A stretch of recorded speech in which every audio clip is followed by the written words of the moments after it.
안녕하세요. 부동산 전문 김경남 변호사입니다. 자, 오늘은 기획부동산 측 변호사들의 전형적인 방어 방법과 그리고 고소인들이 경찰 조사에 참석했을 때 반드시 알아둬야 될 사항에 관해서 짚어보도록 하겠습니다.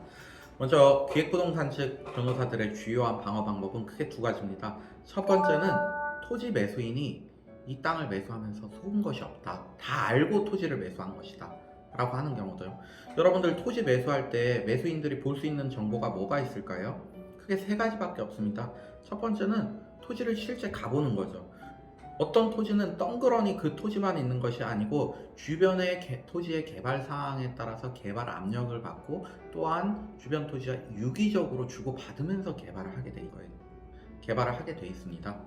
그렇기 때문에 그 토지에 한 번쯤 반드시 방문을 해보는 것이 필요하고요. 그리고 방문을 하지 못한다고 하더라도 네이버 지도를 보게 되면 쉽게 그 개발 사항을 다 확인을 할 수가 있습니다.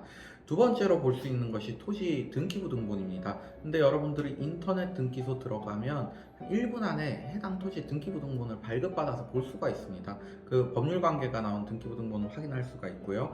세 번째로 볼 수 있는 게 사실관계가 나온 토지 이용 계획 증명원이라고 있습니다. 근데 여러분들이 토지 이음이라는 사이트를 방문하면 역시 1분 안에 해당 한 장짜리 문서를 받아볼 수가 있습니다. 그렇다 그러면 수사기관 입장에서는 거금을 들여가지고 부동산 투자를 하는 사람이 실제 토지를 답사해 보거나 답사하지는 않더라도 네이버 지도를 통해서 개발 사항은 봤을 것이라고 생각하고, 이런 1분도 걸리지 않아 가지고 받을 수 있는 등기부 등본이나 토지 이용 계획 증명원도 당연히 보고 샀을 것이라고 생각하죠. 근데 실제 토지를 매수하는데 이거 외에는 더 볼 게 없거든요. 그렇기 때문에 기획부동산 측 변호사들은 이 부분을 정보로 확인하고 샀기 때문에 고객이 속은 것이 없다 라고 변론하는 것이 첫 번째고요. 두 번째는 이들은 장기간의 투자를 염두하고 고객들이 토지를 산 것이다 라고 주장합니다.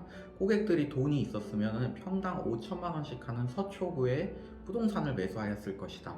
근데 돈이 없기 때문에 평당 12만 원 또는 27만 원, 싸게는 12,000원 하는 이런 기획부동산 토지를 매수한 것이고, 이 기획부동산 토지가 가격이 낮은 이유는 지금 개발 제한이 걸려 있기 때문이다. 고객들은 지금 현재 이런 개발 제한이 걸려 있는 것을 알고 있었는데, 우리가 시간이 지나면서 개발 제한이 점점 풀리고 신도시가 형성돼 가고 이 토지가 다른 건축물의 부지로 형성돼 가고 이런 과정을 봐왔기 때문에 그런 장기간 언젠가는 개발 제한이 풀릴 것이다 라는 막연한 기대감으로 산 것이지, 우리 쪽에서 적극적으로 개발 호재 정확히 몇 년 안에 뭐가 된다 라는 부분은 얘기하지 않은 것이다. 즉 이들이 장기 투자를 한 것이다 라고 변명을 합니다. 자, 근데 이게 사실일까요?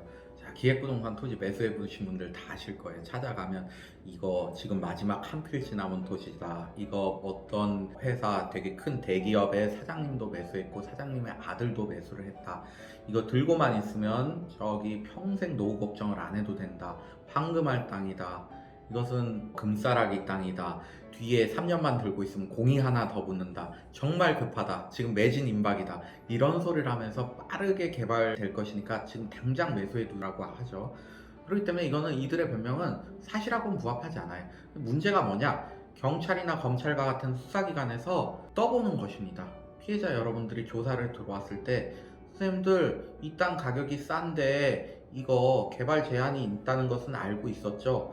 그렇다 그러면 선생님이 이렇게 싼 가격의 토지를 매수한 것은 언젠가는, 지금은 싸게 매수하지만 언젠가는 그 개발 제한이 풀려가지고 개발이 될 수 있을 거라는 막연한 기대하에서 산 거 아닙니까?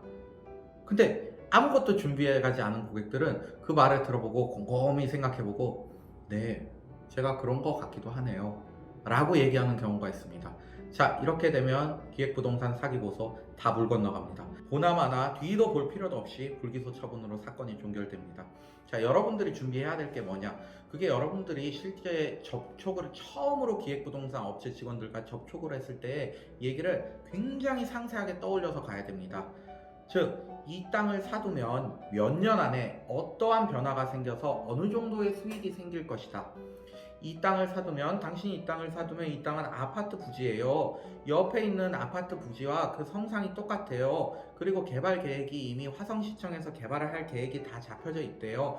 2년 안에 공사가 들어갈 거예요. 2년 안에 공사가 들어가면 4년 안에 완공이 돼가지고 이제 분양이 이루어질 거예요. 자, 그 과정에서 민간 개발업자가 아파트 건설업자가 들어와서 당신한테 최소 10배를 보상을 해주거나 또는 시에서 개발을 하게 되면 그것의 최소 5배는 나올 것이에요. 들고만 있어도 여러분들은 대박 나는 것이에요.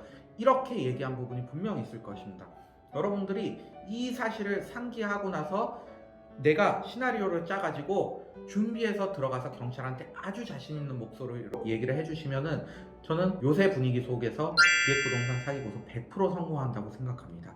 자, 이 부분 기획부동산 핵심 부분이니까 꼭 수사에 들어가기 전에 이 범행 과정에서 여러분들이 들었었던 개발 호재에 관한 거짓 설명들 이거 꼭 기억하고 들어가시기 바랍니다. 감사합니다.